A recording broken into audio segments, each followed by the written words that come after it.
저 뒷짝에서 영국 그 황실에서 오신 것 같은데 저 뒤에. 아닌가요? 아니 두 분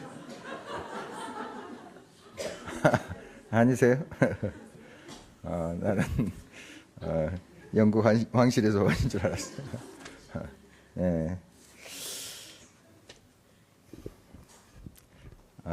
영국에서 있었던 이야기인데, 예.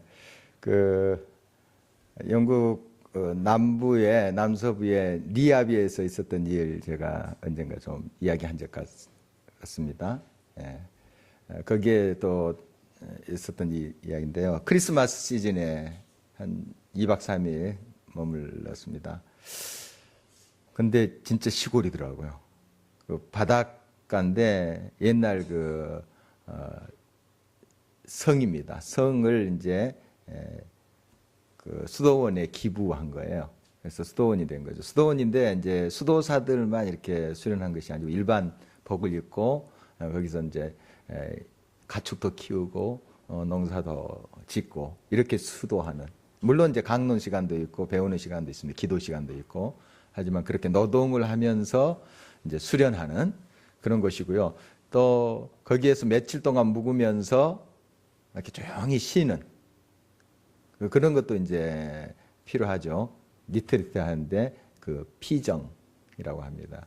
그런 시간을 갖는 그런 분도 계시고 또 부모님들을 모시고 와가지고 조용히 거기서 정성껏 차린 음식 그 이제 거기서 일하는 그 수도를 그렇게 이제 일하면서 수도를 하는 거죠. 그런 분들이 이제 정성껏 준비한 음식 대접받으면서 그렇게 지내는 그런 수도원입니다. 그러니까 우리가 흔히 생각하는 까만 제복 입고 그렇게 하는 이제 수도원의 분위기가 아니고 그런 곳에서 머문 시간이 참 좋더라고요. 한 3일, 2박 3일 머물렀는데 참 인상이 깊었고 참 좋았어요. 근데 이제 밤이 되니까 캄캄하더라고요. 우리 숙소가 이제 본 건물에서 좀 떨어져 있습니다. 한 200~300m 이렇게 떨어져 있습니다. 그런데 거기에 뭐 가로등도 없고요. 그 칠흑 같은 진짜 말 그대로 칠흑 같은 밤이었어요. 그래서 이제 우리가 해지기 전에 이제 본 건물에서 파티가 있었습니다. 크리스마스 파티. 해서 이제 칠면조 요리도 나오고 뭐 코스로 이렇게 나오죠. 참 우리가 잘 대접받았는데 하고 끝나고 돌아오는데 얼마나 캄캄한지요. 그래서 미리 뭐 이렇게 그 플래시도 이렇게 준비를 못했습니다. 손전등 준비도 못하고 그래서 이제 이걸 더듬고 왔습니다. 그 길을. 그렇게 캄캄하더라고요. 어렸을 때 이제 시골에서 그렇게 경험해 본 뒤로 아마 처음인 것 같습니다. 얼마나 그렇게 칠흑 같은 밤인지요. 그런데 이제 먼저 앞서간 우리 사람이 있었습니다. 우리 목사 한 4가정인가 그렇게 갔었는데요. 앞에 가신 분이 이제 그 숙소에 불을 딱 켰어요. 그랬더니 길은 잘 안 보이는데 방향은 알겠더라고요. 몇 번 왔다 갔다 한 곳이니까. 그래서 이렇게 더듬더듬하면서 그 불빛을 보고 찾아갔던 경험이 있습니다. 그 불이 얼마나 반가운지요. 그럼 뭐 한 200m밖에 안 되는데도 참 그 힘들더라고. 불이 없으니까요. 그리고 옆에 이제 그 찔레나무 같은 게 있었어요. 좀 거기에 이제 좀 긁기도 하고 했었는데요. 이제 정말 불빛이 하나 저 앞에 반짝인 것이 참 그렇게 도움이 되고 반갑더라고요. 그 어떻게 보면 짧은 거리 아닙니까? 200m 정도면. 그런데도 불이 없으니까 굉장히 힘든 경험을 했던 적이 있습니다. 오늘 이제 말씀에 보니까 주의 말씀은 내 발의 등이요, 내 길에 뭐라고요? 빛이니이다. 이렇게 말하고 있습니다. 오늘 이 말씀을 또 사랑하는 자리로 나갔으면 좋겠습니다. 정말 하나님의 말씀은 순간순간 우리의 방향을 비춰주는 그런 불이 됩니다. 내 발의 등이요. 가까운 곳에도 비춰주고 내 길에 저 먼 곳의 목표도 또 보여주시는 그러한 것이 말씀이다. 이렇게 고백을 하고 있습니다. 우리 이 세상 얼마나 어둡습니까? 우리가 안다고 하지만은 계속 부딪히고 헤매고 찔리고 긁히고 그렇게 하면서 우리 가고 있잖아요. 그런데 진정 하나님의 말씀의 빛이 내 발에 가까운 그 주변의 상황도 비춰주고 방향도 비춰주는 빛이 될 때 우리는 길을 잃지 않을 것이고 또 우리의 모든 상황 속에서 길에서 우리는 바로 행하게 될 줄 믿습니다. 정말 이 시인의 고백은 체험에서 나온 것이죠. 그냥 상투적인 그러한 시적 그러한 경구가 아닙니다. 진짜 이 말씀을 체험하는 사람의 고백이에요. 날마다 말씀과 동행하니 그 말씀이 내 삶의 빛이더라 하는 고백이죠. 이 고백이 저와 여러분 고백 되시기를 간절히 바랍니다. 정말 하나님께서 날마다 우리들에게 이렇게 참된 빛을 주셨고 또 우리의 갈 길을 보여주고 계십니다. 그런데 이 등불이 꺼져버리면 아무리 등을 들고 있어도 우리가 바로 갈 수가 없죠. 탈무드에 그런 이야기 있잖아요. 어떤 이제 앞이 안 보이는 사람이 등을 들고 다녔어요. 그것은 이제 자기가 보기 위해서가 아니고 상대방이 자기를 피해가라고 들고 다니는 거죠. 어차피 이제 앞이 안 보이니까 등을 드나 안 드나 자기에게는 큰 도움이 안 돼요. 그러나 그 등을 들고 다니는 이유는 상대방이 자기를 부딪히지 않고 피해가도록 하기 위해서 들고 다니는데 하루는 등을 들고 갔는데 꽝 부딪혔어요. 그래서 이 사람이 화를 냈죠. 이 등도 안 보이냐고. 그랬더니 그 사람이 그 등을 이렇게 만지면서 이야기하는 겁니다. 벌써 이 등불이 꺼진 지가 오래군요. 싸늘하니까. 이 앞이 안 보이는 사람은 등불이 꺼진지도 모르는 거죠. 꺼져버린 거예요. 등불이 꺼진 지가 오래됐습니다.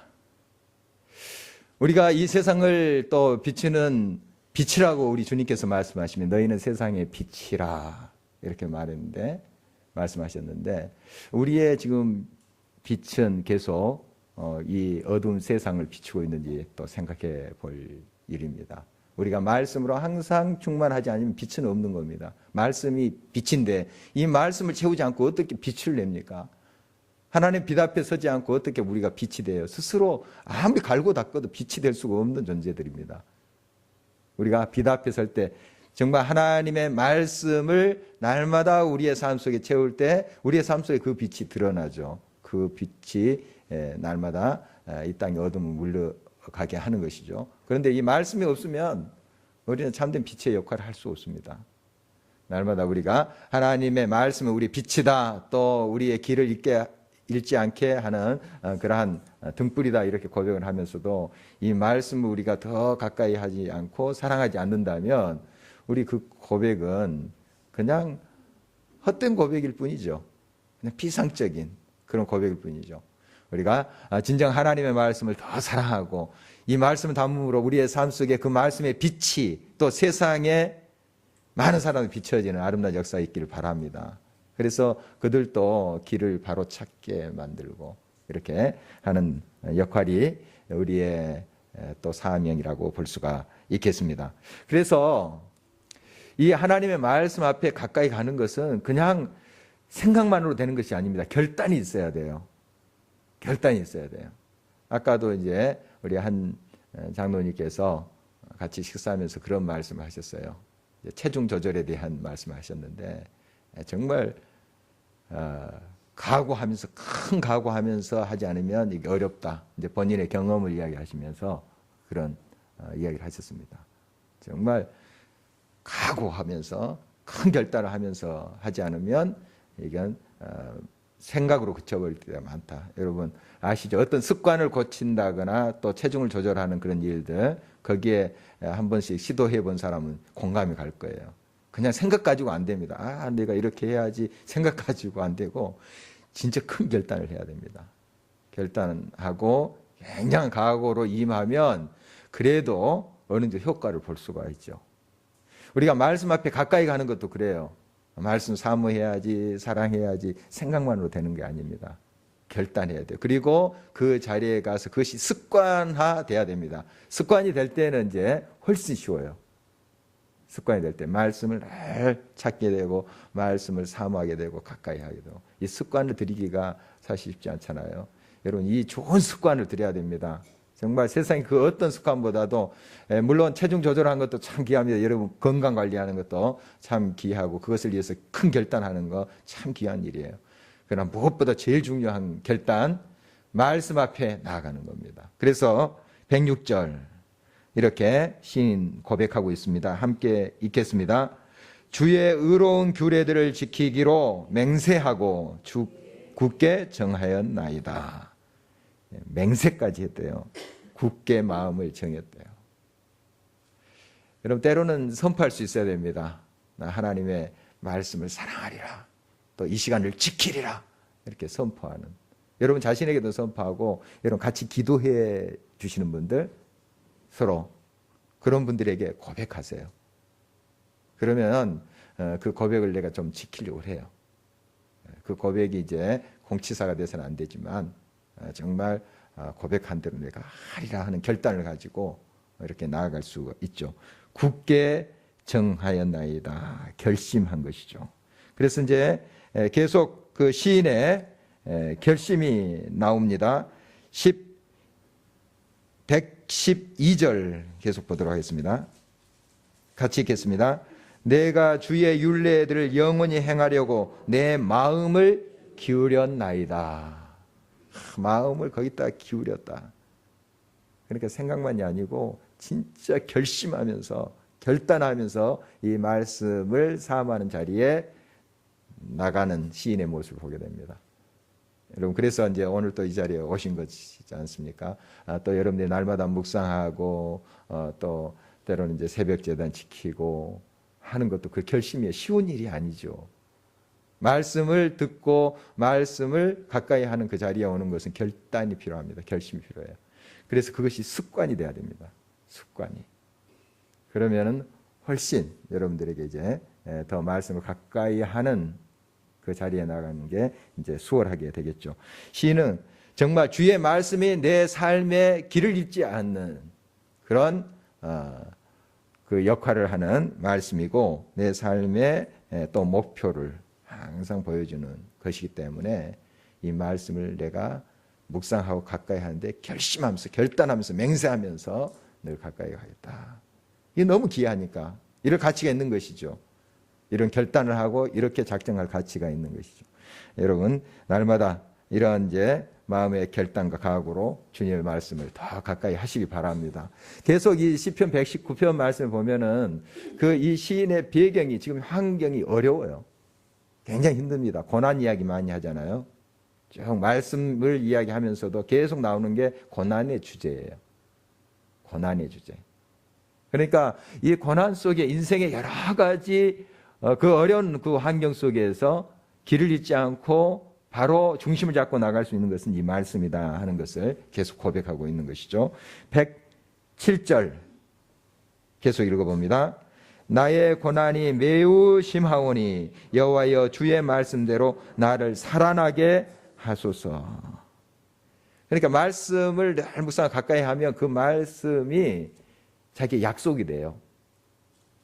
약속이 됩니다. 다른 사람에게 주는 약속뿐만 아니라 내게 주신 약속이 되는 거예요. 말씀을 가까이. 피상적으로 읽으면은 이 말씀이 옛날 옛적에 뭐 이스라엘의 역사 이 정도로 들리는데 이 말씀 깊이 만나게 되면 그 말씀이 나의 말씀이 돼요. 나의 말씀이 돼요. 신기해요. 항상 봤던 말씀이에요. 많이 들었던 또 설교 본문이에요. 어느 순간 나의 말씀으로 와요. 여러분 그런 경험들 있죠?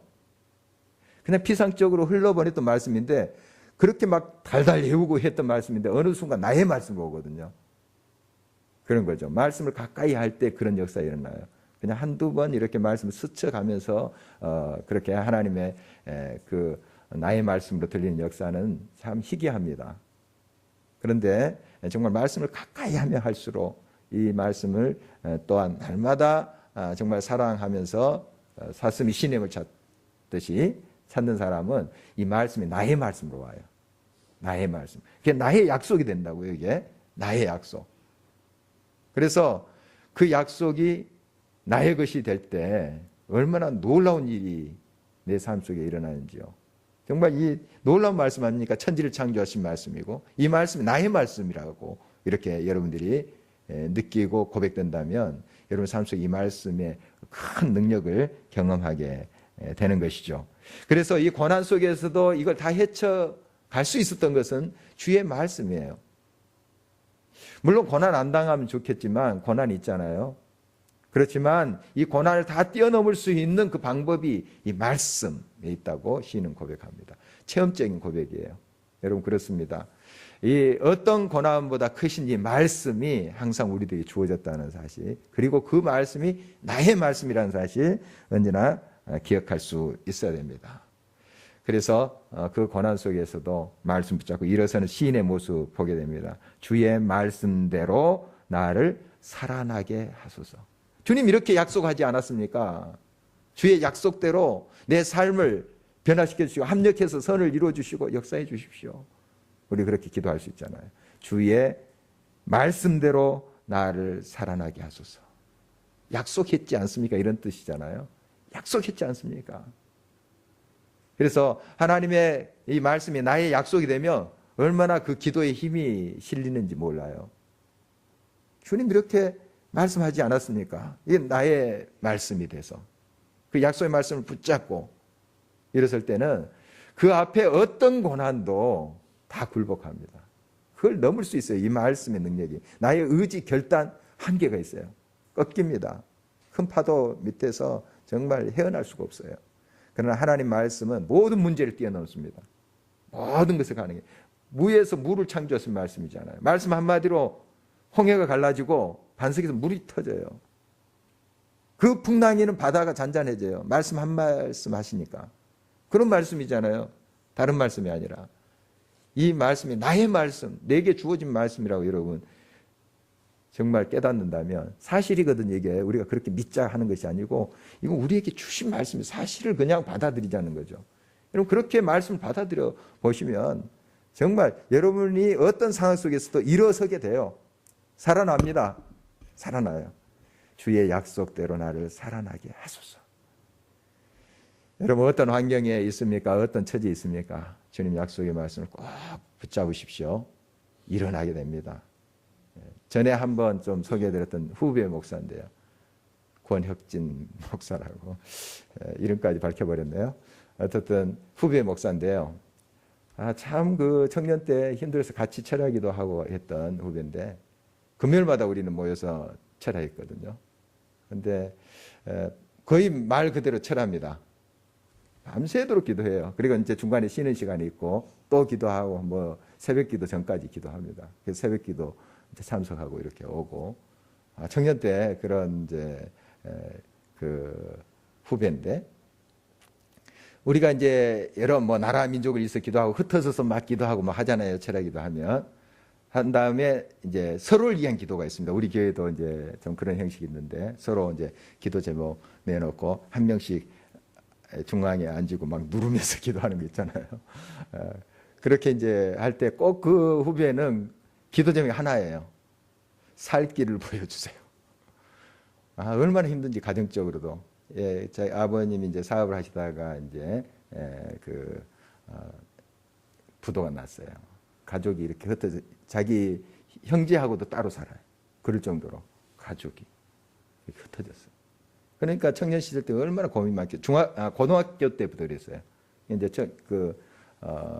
대학교는 이제 신학교 들어갔는데 청년 때도 그 얼마나 힘든지. 그러나 항상 그 삶은 밝게 항상 뭐 이렇게 친구들하고 이렇게 살았던 후배인데 기도는 그거예요. 얼마나 마음이 그렇게 간절했으면 그럴까요? 살 길을 보여주세요. 나중에 이제 하나님께 살 길을 보여주시더라고요. 지금도 물론 인생에 여러 굴곡들이 있죠. 막 고난이 있죠. 이 시인처럼 고난과 어려움이 있을 거예요. 또 지금 목회가 돼서도 여러 고난이 있고 어려움이 있겠죠. 그러나 저는 믿어요. 그럴 때마다 정말 그 약속을 붙잡고 주님께서 주신 약속을 붙잡고 살 길을 찾아가는 그런 주의 종이라는 사실을 믿어요. 여러분 하나님의 약속을 꼭 붙잡으세요. 어떤 고난도 이깁니다. 고난에 침잠하지 마시고 날마다 하나님 말씀을 가까이 하고 결단하고 결심하고 습관을 들이도록 하세요. 말씀을 가까이 하는 습관. 그래서 그 말씀이 항상 살아서 나의 말씀, 나의 약속의 말씀 되도록 할 때 그 말씀 여러분 모든 이기 속에서 어떤 풍랑 속에서 여러분을 건지십니다. 109절, 110절 양절 같이 읽어보도록 하겠습니다. 나의 생명이 항상 위기에 있사오나 나는 주의 법을 잊지 아니하나이다. 악인들이 나를 해하려고 올무를 놓았사오나 나는 주의 법도들에서 떠나지 아니하였나이다. 같은 고백이잖아요. 막 위기도 있고 악인들이 막 해하려고 올무도 놓고 막 부당하게 억울하게 하는 경우도 있고 이런 문제들을 말하는 것이지 않습니까? 시인의 지금 삶이 녹록지가 않아요. 막 풍랑이 많습니다. 어려워요. 다각적으로. 그런데도 주의 말씀을 내가 떠나지 아니하였나이다. 그 말씀을 꼭 붙잡고 있는 거예요. 상상이 되죠? 여러분, 정말 이것이 길입니다. 이것이 정말 여러분의 삶 속의 모든 것을 헤쳐갈 수 있는 유일한 방법이에요. 물론 다른 어떤 일들 통해서 문제들을 해결하고 하시겠죠. 하나님께 지혜를 또 구하고 헤쳐가겠죠. 가장 근본적인 문제 해결은 말씀이 있어요. 어두운 세상, 물론 우리가 참 힘듭니다. 그렇지만 세상만 탈 것이 아니고 우리가 진짜 정말 하나님의 빛을 우리의 마음속에 삶 속에 담고 있느냐, 그것이 더 근본적인 문제예요. 그래서 이 세상의 어둠을 우리가 탓할 수도 있고 비판할 수도 있어요. 그러나 더 근본적으로 내 안에 하나님의 말씀 빛이 있냐 하는 걸 살펴야 돼요. 그게 더 큰 문제예요. 우리가 세상을 향해서 또 한국 교회를 위해서 이야기하죠. 그렇지만 그 어둠을 탓하기 전에 그러면 우리는 하나님의 참된 빛으로 충만한가 하는 것을 먼저 살펴야 돼요. 그렇지 않고 자꾸 남의 이야기만 하는 거예요. 다른 사람 어둠만 이야기하는 거예요. 우리가 우리 자신을 살펴야 됩니다. 정말 하나님의 빛으로 나는 충만한가 하는 거예요. 하나님의 말씀으로 내가 충만한가. 이걸 늘 살펴서 날마다 우리로 인해서 우리도 길을 잃지 않을 뿐만 아니라 다른 사람도 길을 찾고 갈 수 있는 그런 아름다운 역사가 있기를 간절히 바랍니다. 다시 한번 우리 105절 말씀, 그 유명한 말씀 다시 한번 한 목소리로 읽어보도록 하겠습니다. 주의 말씀은 내 발의 등이요 내 길의 빛이니이다. 아멘. 아멘. 진짜입니다. 정말 진리의 말씀입니다. 주의 말씀을 사모하고 결심하며 결단하며 이 말씀, 다른 건 내가 혹시 놓치더라도 다 못한다 할지라도 주의 말씀을 사모하고 그 말씀이 나의 말씀이 되는 이거 하나 내가 붙잡겠다. 여러분 다 붙잡는 게 사실. 거기에 지혜가 있고 능력이 있고 또 하나님이 문제를 해결할 수 있는 그런 길을 열어주세요. 여러분 꼭 하나님 말씀 붙잡고 같이 승리하는 삶이 되시기를 간절히 바랍니다. 자, 계속해서 우리가 말씀을 사모하기 위해서 또 더 가까이 접근하기 위해서 지금 지도를 통해서 구약 성경을 보고 있습니다. 그거 이제 우리가 살펴볼 텐데 성경 목록과 우리 힘차게 한번 부르시고 같이 또 살펴보도록 하겠습니다. 되도록 좀 이렇게 보시지 마시고 이렇게 불러보십시오. 좀 막힐 때 이제 보시고 이렇게 하면 좋을 것 같아요. 살펴볼 수 있습니다. 지난 시간에 했던 그 뒷부분 잠깐 살피고 오늘 계속 이어가도록 하겠습니다. 자, 지도로 보는 사무엘 상하. 사무엘 상은 누가 등장합니까? 제일 처음에 사울 왕이 등장하고 바울이라 했다. 다윗이 등장하는데 다윗이 왕 되기 전에 사실 사울 왕을 여기 그려놨지만은 다윗의 이야기가 주로 돼 있습니다. 왕 되기 전에 다윗. 사무엘상은 그렇게 됐죠. 앞부분은 물론 이제 사무엘이 태어난 한나가 기도해서 태어난 그 일들, 그 사역들, 사무엘의 사역도 기록이 되어 있습니다. 그러나 주로 다윗이 이제 골리앗도 쓰러뜨리고 뭐 이런 역사적인 이제 그런 사건들이 기록되어 있죠. 그리고 왕으로서 본다면 사울 왕이 등장하는 것이 사무엘상. 그리고 사무엘 하에서 이제 드디어 누가 등장합니까? 다윗. 이제 왕으로서의 다윗이 등장하는 게 사무엘하입니다. 사무엘하. 예, 그렇게 이제 연관지어서 보면 되고요. 그 다음에 다윗 왕 다음 왕이 누군가요? 예, 솔로몬. 솔로몬부터 이제 남북 왕국이 이제 갈라지는 이제 시발점을 잡아요. 물론 이제 아들 때 솔로몬의 아들 때 갈라집니다. 노호암 때 갈라지지만 사실 그 씨앗을 누가 심었냐면 솔로몬이 심은 거예요. 솔로몬이. 참 어리석은 왕이에요. 사실 지혜의 왕이라 알려졌지만 처음에 좀 반짝했지 얼마나 어리석은 왕인지 우상 다 끌어들이고 했던. 자기가 일부러 그런 건 아니지만 여러 뭐 이제 처축들 건드려 보니까 1000여 명이 됐잖아요. 건드다 보니까 막 이곳저곳에서 우상 가지고 와서 막 퍼뜨리고 그렇게 했던 장군이 솔로몬이에요.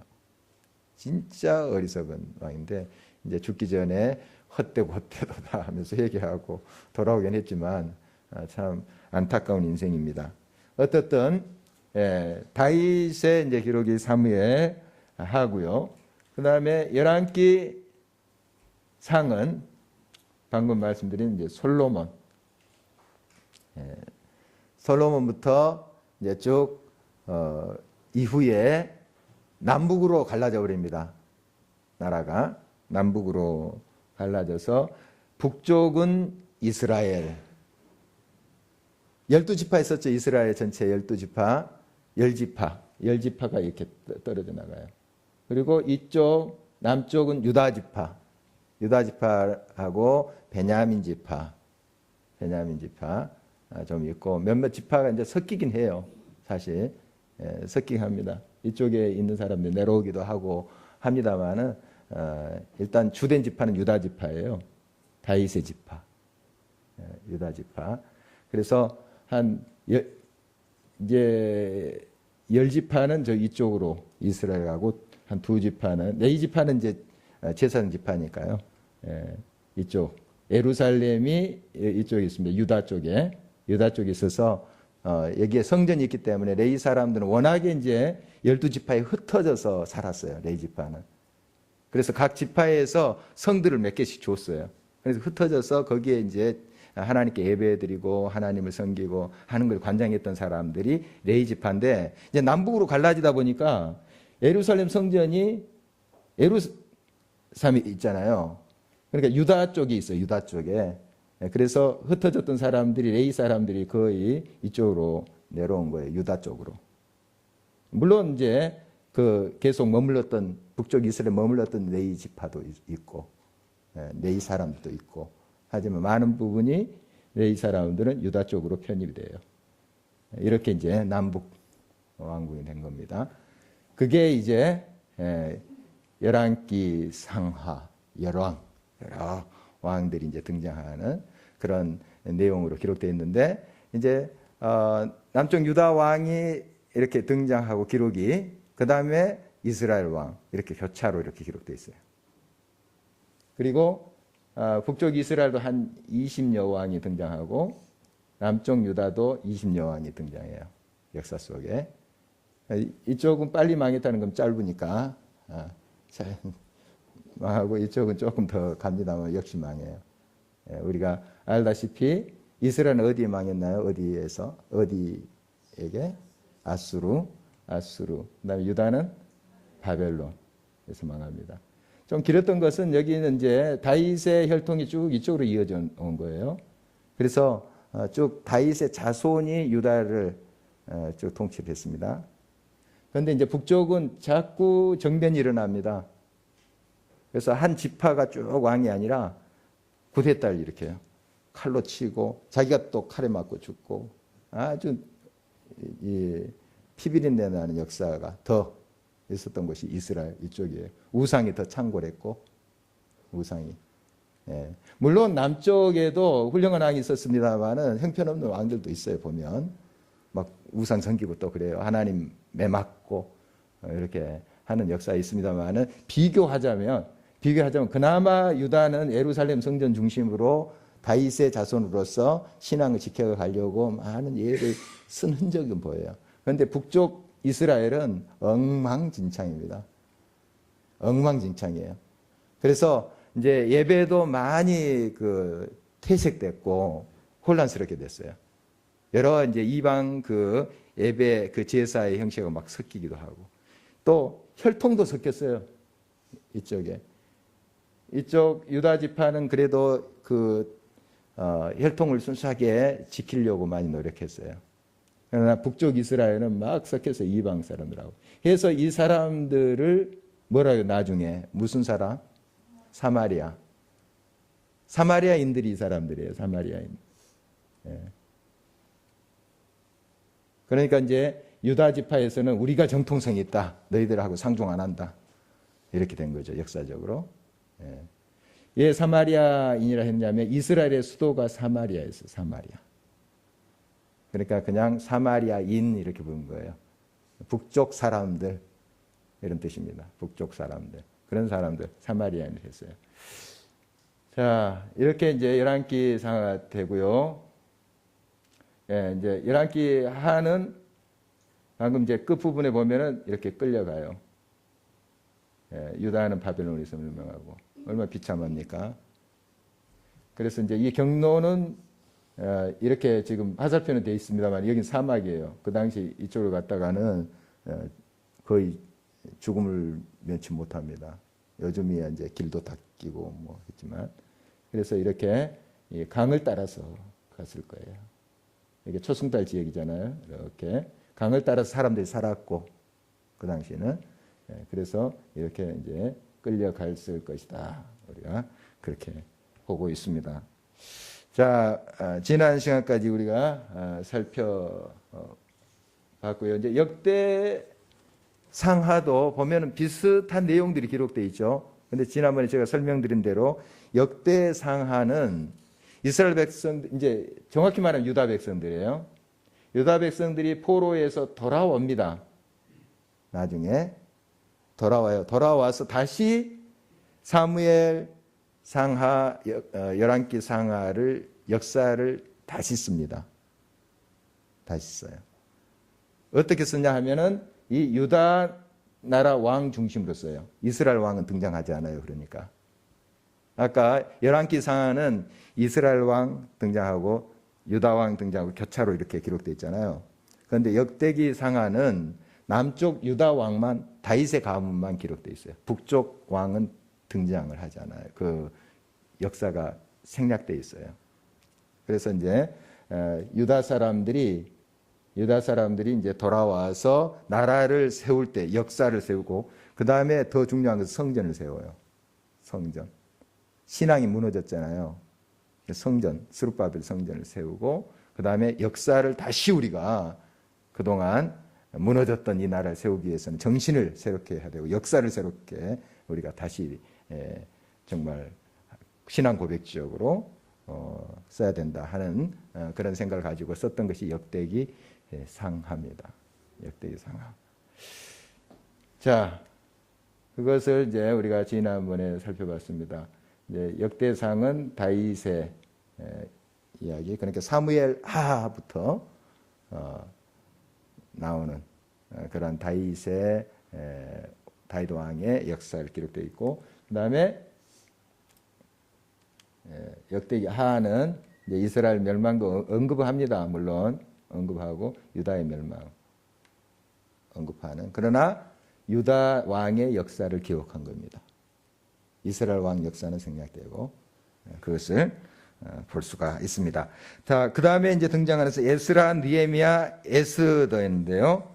이들은 이제 포로 생활에서 나중에 바벨론은 바사, 페르시아에 의해서 멸망하죠. 그래서 바사 왕, 초대 왕 고레스가 포로들을 돌아가게 합니다. 돌아가서 재건을 하도록 하는데, 그때 이제 그 기록들, 돌아와서 나라를 세우고 성전을 세우고 하는 기록들이 에스라, 느헤미야, 에스더로 볼 수가 있습니다. 자, 이렇게 이제 지도로 좀 표시해 볼 수 있는데요. 포로에서 이렇게 온 것이죠. 물론 이제 이렇게 강을 따라서 왔을 거예요. 사람 사는 곳을 통해서. 이렇게 왔을 것입니다. 그래서 포로 기한이 크게 세 차례로 나타나 있습니다. 세 차례. 물론 뭐 중간중간 3355 보따리 싸가지고 뭐 또 술에 싣고 이렇게 귀환한 사람들이 물론 있었을 거예요. 이게 집단으로 이제 귀환하는 것이 한 세 차례인데, 첫 번째 이제 귀환은 스룹바벨을 중심으로 온 귀환입니다. 그래서 먼저 와서 이제 스룹바벨을 중심으로 성전을 세우죠. 그래서 스룹바벨 성전이라 합니다. 제1성전은 솔로몬 성전. 그게 이제 바벨론을 의해서 다 무너집니다. 다 무너져요. 그 다음에 이제 스룹바벨 중심으로 이제 그들이 포로 귀환해서 와서 세운 성전을 제2성전이라 해요. 그 나중에 또 그것도 무너져요. 그리고 제3성전이 나중에 이제 예수님 당시에 헤롯 성전 제3성전 이렇게 부르죠. 어떻든 이제 스룹바벨이 1차 기한하고 2차 기한은 누구 중심으로 온 거예요? 에스라입니다. 그래서 에스라서 보면 그것이 자세히 기록되어 있습니다. 물론 스룹바벨도 등장해. 에스라서 보면 에스라가 와서 어떤 일을 하죠? 예? 말씀으로 백성들 영적 부흥을 또 일으키는 모습을 봅니다. 말씀. 그래서 그 당시 보면은 이제 에스라가 나무 강단에 서가지고 말씀을 선포할 때 백성들이 일어나가지고 하루 반나절 일어서서 말씀 들어요. 여러분 몇 시간 동안 이렇게 서가지고 말씀만 듣는다 생각해 보십시오. 하시겠어요? 한번 해볼까요, 우리? 얼마나 열정이고 그렇게 사모했으면 그렇게 귀를 막 기울이면서 말씀 들려 했을까요? 참 그렇게 사모했어요. 좀 그런 흔적을 제가 한 25, 6년 전에 중국에서 봤어요.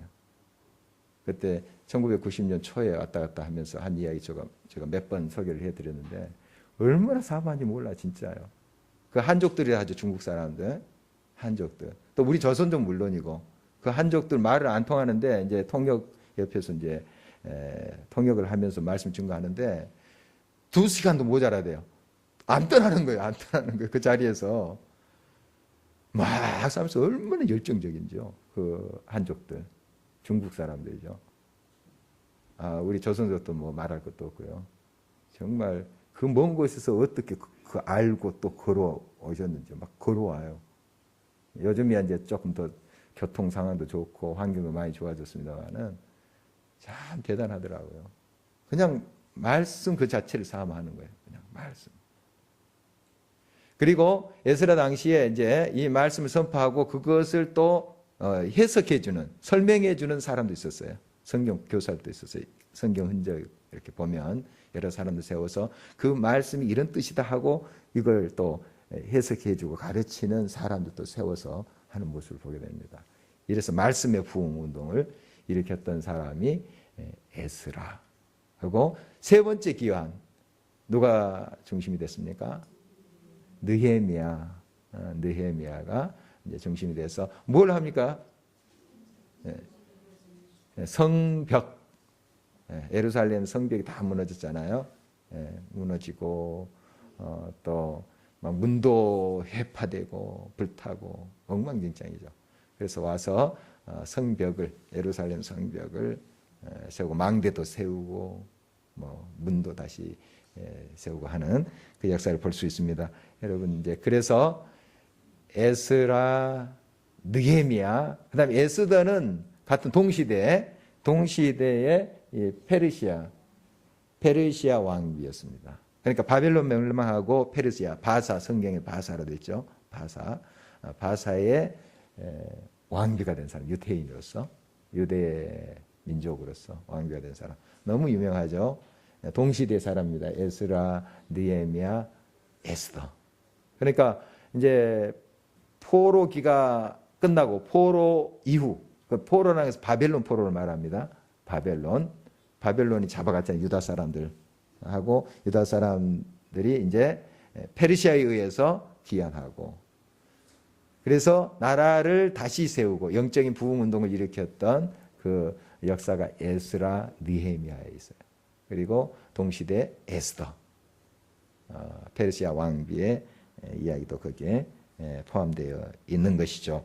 자, 다음 그림은 그동안 우리가 쭉 지도로 이렇게 구약성을 살펴봤는데 한 지도에다가 다 그려놨어요. 좀 복잡합니다만은 한번 살펴보도록 하겠습니다. 이걸 그릴 수 있다면 여러분 참 구약을 지도로 여러분 다 표현한 거예요. 그런데 하나하나 여러분들 공부한 것을 생각해 보면서 그릴 수 있어요. 그릴 수 있습니다. 한번 집에서 한번 숙제해가지고 다음 주에 오실래요? 숙제 낸 다음에 또 안 오시죠? 이렇게 이제 한 면에 거꾸로 디귿자 딱 이렇게 하면 돼요. 아셨죠? 우리 지난번에 그림 그리는 거. 그냥 뭐 이렇게 자세히 뭐 들어갔다 나왔다 이거 안 해도 돼요. 거꾸로 디귿자 딱 이렇게 그리십시오. 이렇게. 그리고 이제 밑에 나일강은 여기서부터 이제 쭉 흘러서 삼각주 이렇게 있어요. 실처럼. 여기서 흐르는 거죠. 이렇게 해서 대해, 큰 바다를 해서 대해를 했어요. 그 당시는. 지금 지중해라 하지만 대해 큰 바다니까요. 거기에 이제 흘러 들어가요. 이렇게 해서 여기 이제 갈라지죠. 이게 이제 삼각주죠. 태적층이 나일강에서 쭉 그 태적물이 쌓인 것이죠. 비옥한 땅입니다. 그래서 이스라엘 백성들이 여기 산 거예요. 이쪽에 숲꽃 뭐 이런. 여기 밑에 사는 것이 아니고 여기서 살았어요. 여기서. 아시죠? 이제 그림이 이제 그 다음에 여기 홍해예요. 홍해 땅. 이렇게 그리면 됩니다. 그래서 여러분 자녀가 물구나무 서 있는 거, 청바지 입고 물구나무 서 있는 거 이렇게 그리시면 돼요. 그 다음에 이제 여기는 이제 그 사이에 있고 그때는 여메라 있습니다. 소금 바다, 여메 있고 갈릴리 바다 있고 그걸 잇는 선이 요단강이고. 지금 이게 이쪽으로 밀렸어요. 이거 그림 그리다 보니까 이쪽 좀 있어야 되죠. 여기에. 이게 지금 그림이 정확하지 않습니다. 이게 이쪽 좀 있어야 되겠죠. 아시죠? 지금 이 그림을 표현하다 보니까 이렇게 밀린 거.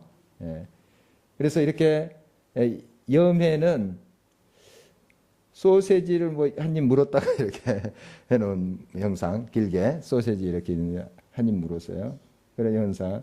그 다음에 쭉 위에 이제 이게 나중에 신약에서는 갈릴리인데 구약에서는 긴네렛 호수입니다. 긴네렛은 비파라는 뜻이라 했어요. 그래서 거기 쭉 이으면 이게 요단강이고, 자 여기까지 아시겠고, 이게 페리시만. 그리고 위에 있는 강이 무슨 강이에요? 티그리스. 밑에 있는 강이 유프라테스. 티유. 해서 합류합니다. 합류해서 페르시아만으로 흘러 들어가요. 이렇게 돼 있어요. 그래서 쭉 이렇게 강들이 있는 쪽으로 사람이 산 거예요. 쭉 물을 구할 수 있는, 이 나일강으로 해가지고 쭉 이게 이제 비옥한 초승달 지역. 그래서 이제 이 애굽에서 북진 정책을 쓸 때는 이 사막으로 지르지 않습니다. 가다가 사람들 약탈도 하고 물도 얻어 마시고 뭐 해야 되잖아요. 그러니까 사람 사는 쪽으로 해서 갑니다. 이쪽에 아수르나 뭐 바벨론이 또 애굽을 치려고 할 때도 이쪽으로 지나가요. 그러니까 항상 밟힌 곳이 이 지역입니다. 갈릴리죠. 특히. 그래서 갈릴리 사람들이 한이 많다고 하잖아요. 우리나라하고 굉장히 정서가 비슷하대요. 우리나라도 이렇게 밟히, 일본이 대륙 정책을 쓰면 우리나라 밟고 지나가네요. 중국이 일본 좀 치려고 하면 우리나라 밟고 가잖아요. 그래서 정서가 많이 비슷하다고 그래요. 자, 창세기 보면 이 산은 뭘 의미한다고 그랬어요?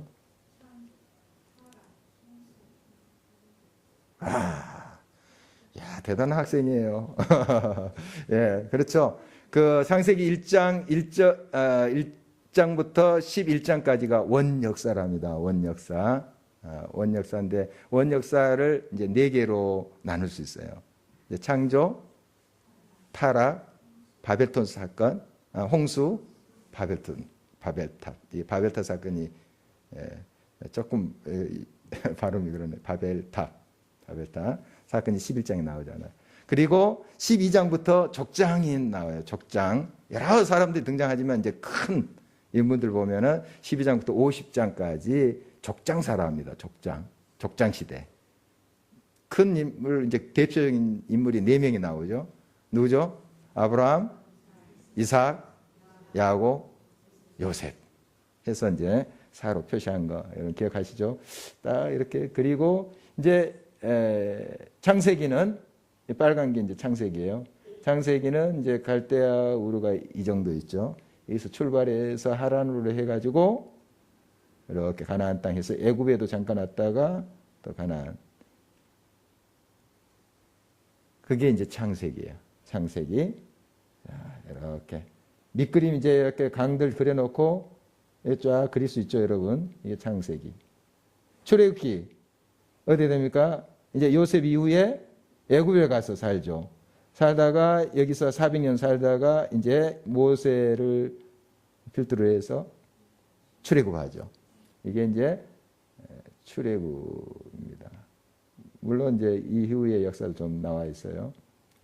그런데 거의 출애굽에서 이 시내산까지 한 2달 정도 걸립니다.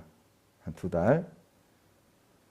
뭐 홍해도 갈라지고 그 사이에 막 물이 터지고 뭐 이런 이제 사건들이 있었죠. 2달 만에 여기 시내산에 머물고 여기서 한 1년 정도 머물게 돼요. 시내산 자락에서. 그 머물면서 이제 하나님의 십계명도 받고 장막 또 성막에 대한 것들. 그리고 이 자리에서 레위기 말씀. 그러니까 이제 제사를 드리는 거, 성막을 어떻게 지으라는 거, 그게 레위기의 말씀이에요. 그러니까 여기에 이제 출애굽 초기죠. 그러니까 초기.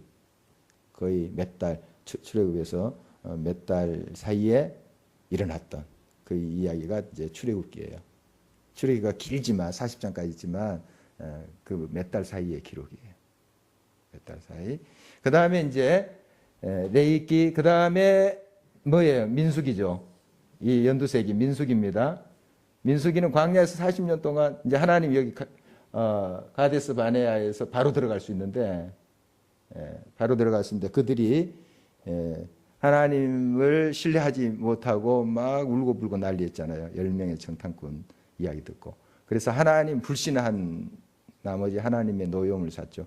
그래서 40년 동안 광야에서 헤매고 막 싸움도 하고 이렇게 했어요. 민수기의 기록이 그거예요. 그래서 요단 동편까지 일어나. 그래서 민수기 기억할 때 어떻게 하라 그랬어요? 파마한 민수기.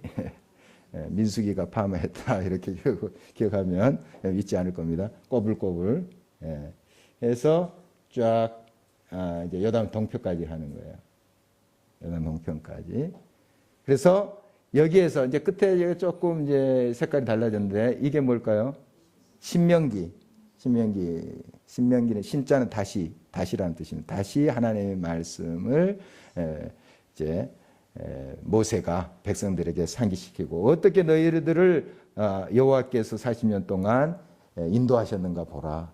그리고 앞으로 들어갈 이 땅에서 어떻게 너희들이 살아야 된다. 그건 이제 요약하자면 신명기 말씀. 하나님의 말씀을 청종하면 복을 받을 것이고 너희 자손도 잘 될 것이지만 하나님의 말씀을 거역하고 하나님을 떠나면 너희들 저주받는다. 그에 벌 받는다. 이게 이제 신명기 여러 말씀 있지만 이렇게 좀 요약을 하면 그런 말씀이에요. 그래서 이제 모세가 여기서 비스가 산에서 죽죠. 그 다음에 그들이 이제 가나안 땅에 들어가면서 잘 이게 보이지 않지만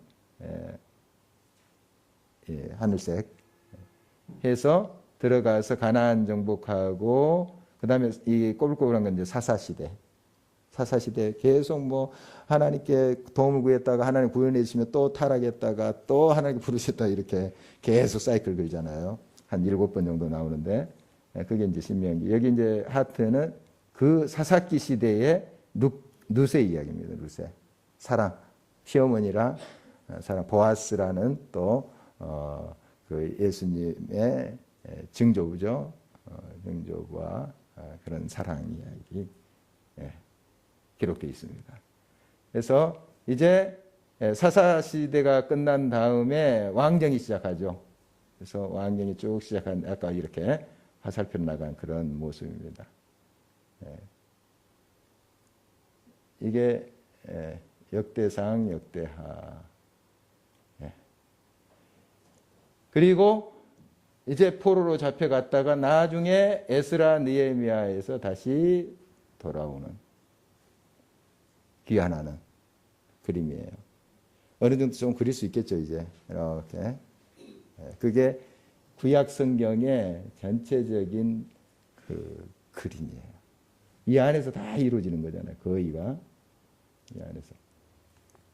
그런 걸 볼 수가 있습니다.